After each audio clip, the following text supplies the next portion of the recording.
भूर्भुवः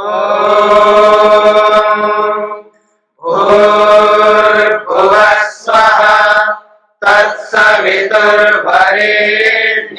भर्गो देवस्य धीमहि धियो यो नः प्रचोदयात्।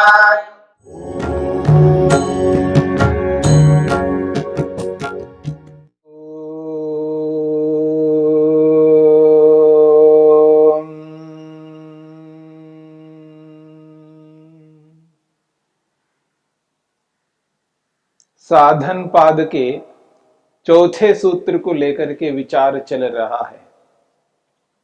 अविद्या क्षेत्रम उत्तरेषाम प्रसुप्त तनो विच्छिन्नोदाराणाम। महर्षि पतंजलि ने क्लेशों के मूल को अविद्या बताया है। क्लेश का मूल अविद्या,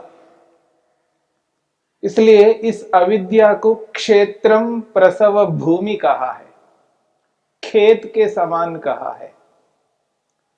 अस्मिता की उत्पत्ति में कारण अविद्या है, राग की उत्पत्ति में कारण अविद्या है, द्वेष की उत्पत्ति में कारण अविद्या है और अभिनिवेश की उत्पत्ति में अविद्या कारण है।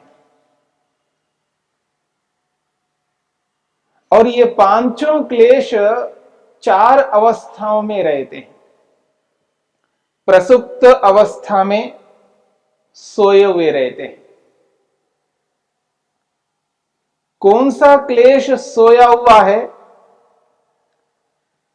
और कौन सा क्लेश तनु अवस्था में है, कमजोर अवस्था में है। कौन सा क्लेश विच्छिन्न अवस्था में है, रुका हुआ है, दबा हुआ है। और कौन सा क्लेश उदार अवस्था में है, वर्तमान में कार्यरत है। अविद्या, अस्मिता, राग, द्वेष और अभिनिवेश, ये पांचों क्लेश किसी अवस्था में सारे के सारे सोए हुए होते हैं। किसी अवस्था में ये सारे के सारे तनु अवस्था में भी रह सकते हैं, यानी कमजोर अवस्था में रह सकते हैं। और इन पांचों में से एक क्लेश यदि उदार अवस्था में है, वर्तमान है, तो बाकी चारों क्लेश विच्छिन्न अवस्था में दबे हुए, रुके हुए रहेंगे। पर इन पांचों क्लेशों को कमजोर करना है, हीन वीर्य करना है। यदि कोई व्यक्ति अपने लक्ष्य को लेकर के चल रहा है और लक्ष्य बहुत ऊंचा होना चाहिए, जीवन में कृतकृत्य होना है, जो इस संसार में आकर के जो करना था सो कर लिया है, कृतकृत्य बनना है, मोक्ष को प्राप्त करना है, जीते जी ईश्वरीय आनंद को प्राप्त करना है और मुक्त होकर के मुक्ति में ईश्वरीय आनंद का अनुभव करना है। मनुष्य शरीर को प्राप्त होकर के समाधि लगानी है, आत्मा परमात्मा का साक्षात्कार करना है। यदि यह उद्देश्य है, इस ऊंचे उद्देश्य को प्राप्त करने के लिए इन पांचों क्लेशों को नष्ट करना है, समाप्त करना है। जैसे चने को भून लिया जाता है, भुना हुआ चना यदि उस भुने हुए चने को जमीन में डाल दिया जाए, खाद पानी डाल दिया जाए, अंकुरित नहीं होंगे। भुने हुए चने को अपने पास में रख लिया जाए, सुरक्षित रख लिया जाए, पर कितना ही उनको सुरक्षित कर लिया जाए, पर वो कभी अंकुरित नहीं हो सकते। ठीक इसी प्रकार से इन पांचों क्लेशों को नष्ट करना है, जले हुए भुने हुए चने के समान बनाना है तत्व ज्ञान से, प्रसंख्यान रूपी अग्नि से, विवेक वैराग्य के माध्यम से इसको जलाना है, समाप्त करना है। जले हुए भुने हुए क्लेश यदि हमारे मन में रहेंगे तो उनसे कोई चिंता नहीं रहेगी, वो कार्यान्वित नहीं हो सकेंगे। लेकिन जब तक ऐसा नहीं करेंगे तब तक इन क्लेशों को कमजोर करते जाना है, तनु करते जाना है। बहुत सारे क्लेश ऐसे हैं अलग अलग विषयों से संबंधित, रूप से संबंधित, रस से संबंधित, गंध से संबंधित, स्पर्श से संबंधित, शब्द से संबंधित, अलग अलग विषयों के अलग अलग प्रकार के क्लेश।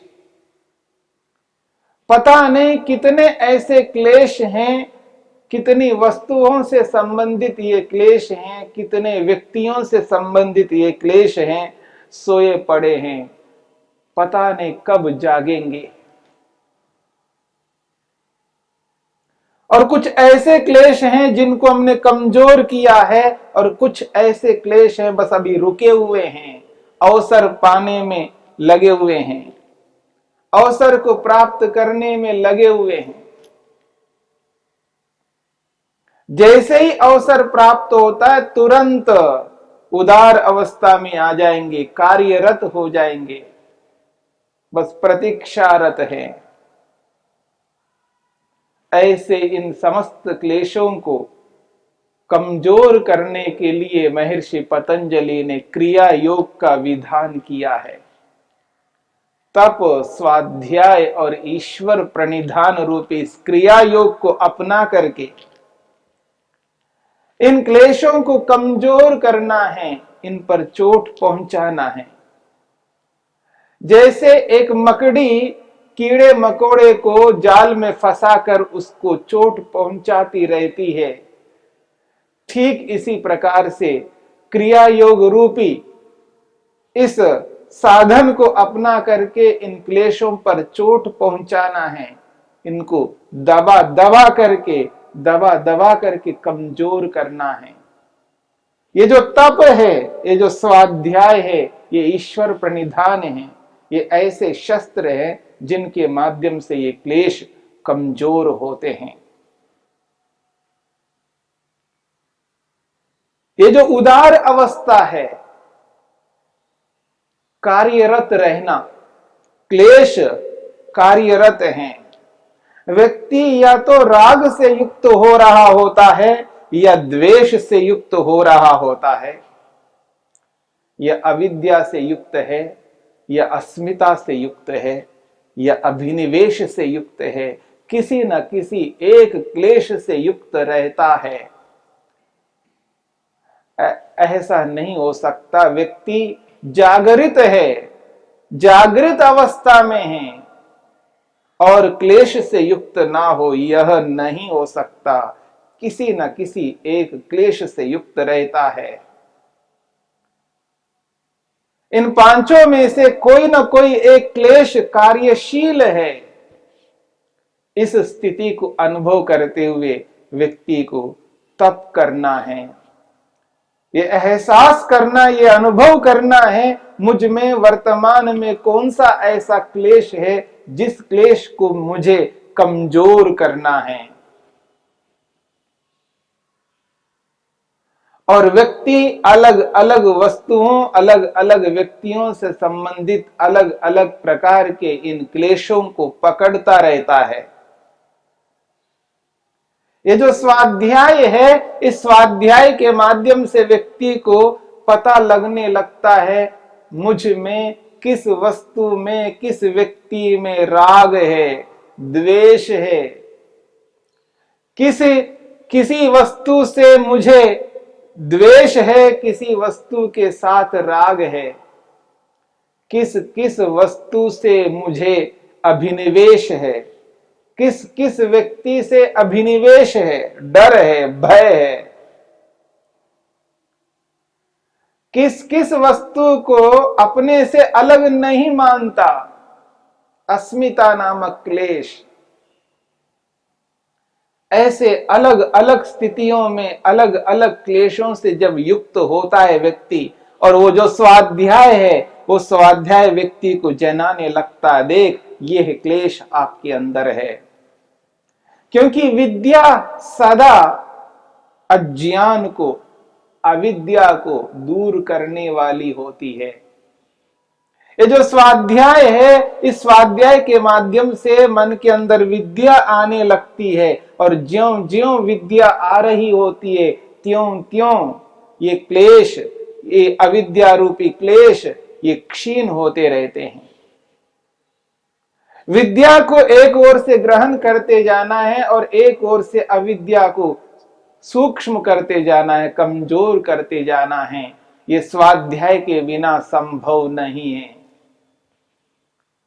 ऐसी ऐसी जानकारी चाहिए व्यक्ति को, जिस जानकारी को अपना करके इन क्लेशों को दूर कर सकता है। और ईश्वर प्रणिधान, ईश्वर प्रणिधान एक ऐसा शस्त्र है व्यक्ति के लिए, क्योंकि ईश्वर प्रणिधान से ईश्वर की व्यापकता, ईश्वर की सर्वज्ञता, ईश्वर की सर्वशक्तिमत्ता, ईश्वर की न्यायकारिता उसके समक्ष रहती है। कण कण में विराजमान, सर्वत्र व्याप्त, सर्वांतर्यामी परमपिता परमेश्वर को अपने समक्ष अनुभव करना है।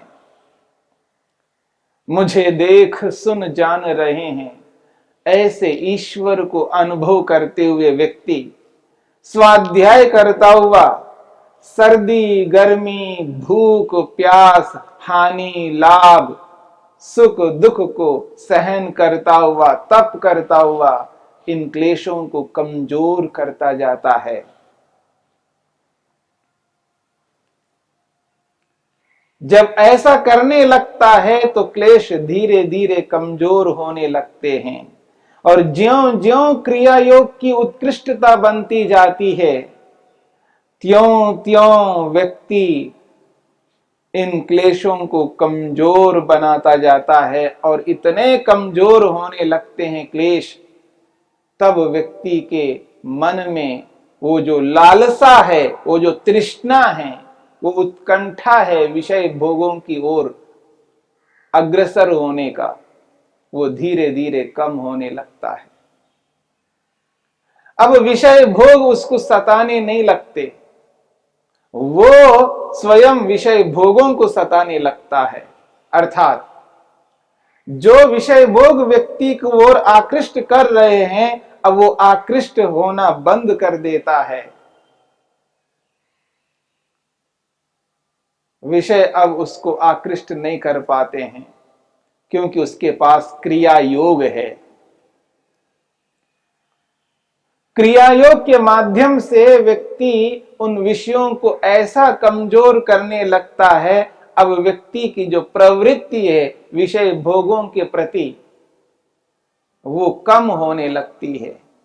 और ज्यों ज्यों भोगों के प्रति कमजोर होती है प्रवृत्ति, त्यों त्यों व्यक्ति की प्रवृत्ति योग में होती रहती है। यम नियम आसन प्राणायाम प्रत्याहार धारणा ध्यान, इनमें व्यक्ति की प्रवृत्ति बढ़ने लगती है। जब व्यक्ति इनमें प्रवृत्त हो जाता है, योग के अंगों का अनुष्ठान करने लगता है, और जैसे जैसे योगांगों का अनुष्ठान होने लगता है वैसे वैसे ये क्लेश और कमजोर होने लगते हैं। एक ओर से ये कमजोर होते हैं, और जैसे जैसे ये क्लेश कमजोर होने लगते हैं वैसे वैसे और अधिक प्रवृत्ति योगांगों के अनुष्ठान में होने लगती है। इधर प्रवृत्ति अधिक हो रही होती है, और इधर क्लेशों को कमजोर करने वाली स्थिति और बढ़ने लगती है। तब व्यक्ति को ये एहसास होता है जीवन क्या है, शरीर क्या है, संसार क्या है, संसार के पदार्थ क्या हैं, क्यों मैं इस संसार में हूं। व्यक्ति को बोध होने लगता है। जब व्यक्ति इन बातों को समझने लगता है और ज्यों-ज्यों समझता जाता है तो स्वाध्याय में और अधिक प्रीति होने लगती है, और अधिक स्वाध्याय करने लगता है और नए नए शास्त्रों को पढ़ने लगता है, क्योंकि शास्त्र तो अथाह हैं। पता नहीं किस शास्त्र से कौन सी बात समझ में आ जाए और किस बात को लेकर के व्यक्ति अपने क्लेश को इतना कमजोर कर डाले जिससे वो क्लेश व्यक्ति को सताए नहीं। इसलिए कोई भी ऐसा मोक्ष शास्त्र उपलब्ध हो, उस मोक्ष शास्त्र को अपनाना, उसको अपना करके व्यक्ति उस बोध को अपनाकर, उस विद्या को, उस विवेक को, उस वैराग्य को अपना करके इन क्लेशों को कमजोर करता हुआ एक दिन ऐसा आ जाता है जिनको व्यक्ति नष्ट करने में सक्षम हो जाता है। इसलिए क्लेशों को पकड़ना आवश्यक है। व्यक्ति को यह एहसास करना होता है कि मुझ में क्लेश है और सारे के सारे क्लेश हैं। मुझ में क्लेश है, चाहे वो प्रसुप्त अवस्था में सोए हुए हैं, उनको समझना है। तनु है, उनको समझना है और तनु करते जाना है और कमजोर करते जाना है। और जो विच्छिन्न अवस्था में क्लेश हैं, जो रुके हुए हैं, न तो सोए हुए हैं न कमजोर हैं, लेकिन विच्छिन्न अवस्था में हैं, रुके हुए हैं, उन रुके हुए क्लेशों को समझना है। और जो उदार अवस्था में वर्तमान में जो क्लेश विद्यमान हैं और किस दृष्टि से, किस स्थिति में, किस स्तर में वो क्लेश उदार है, वर्तमान में है, उस स्थिति को पकड़ना है। उस उदार अवस्था वाले क्लेश को पकड़ करके तप के माध्यम से, स्वाध्याय के माध्यम से, ईश्वर प्रणिधान के माध्यम से उसको चोट पहुंचाना है। उसकी उग्रता को, उसकी तीव्रता को कम करते जाना है, उसको कमजोर करते जाना है। तब जाकर के व्यक्ति इन क्लेशों को धीरे धीरे कमजोर कर करके एक स्थिति में जाकर के इसको नष्ट करने में सक्षम होता है। और ये लंबे अभ्यास से, निरंतर अभ्यास से और ज्ञानपूर्वक अभ्यास से, श्रद्धापूर्वक अभ्यास से इनको कमजोर करके नष्ट किया जा सकता है।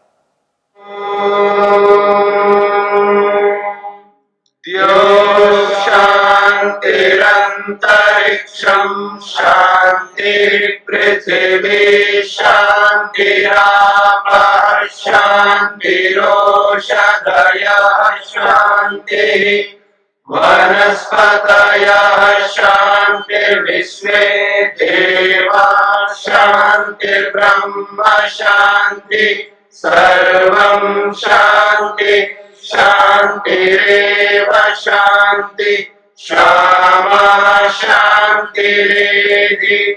ओम शांति शांति शांति।